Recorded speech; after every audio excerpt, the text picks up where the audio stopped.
I was thinking about some new games, and I've definitely made a video on this. But I can't help but feel like a lot of new games nowadays don't really feel new from both a gameplay perspective. Well, okay, that's my biggest problem. How many times do like video essay makers on YouTube roast like the Sony game? Like, I looked up God of War because I was trying to find screenshots for an article I was writing. I looked up God of War on like the Sony PlayStation website.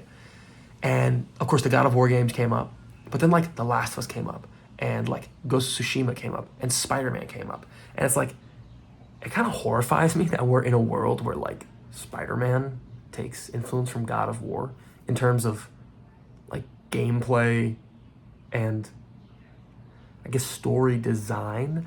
I don't know. I mean, don't get me wrong. I do enjoy these games, but when I think back to some of my favorite games, when I think back to some of my favorite modern games, my mind goes to like Devil May Cry 5. Like that game wasn't really like a God of War game. Like, you know what I mean? Like you wouldn't call it similar to God of War. I guess you could because they're both action games, but the story is, you know, it's told in more of a stylish, free-flowing way. I just feel like a lot of games nowadays are so homogenized. They all look the same. They all control the same. Like the PS1 and even the PS2 era, you would have so many games that controlled completely differently. Like, I think of back to Metal Gear Solid. Like, I remember when I played those games for the first time. You know, the controls are kind of odd to get used to.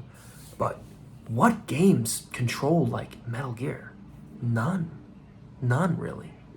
You go from Metal Gear to an action game like Ratchet and Clank, or action platformer like Ratchet and Clank, and then you go to Devil May Cry, and then you go to Spider-Man. Like, all of these games look and feel very unique and different to their own style.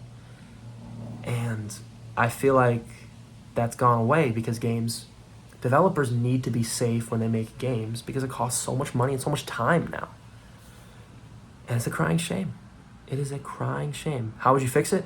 Make cheaper games. Make games that don't cost as much money or time, that are still good and have love. I mean, look at indie games. Indie games are still doing it. So, fuck it. Look at some indie games. Get some inspiration.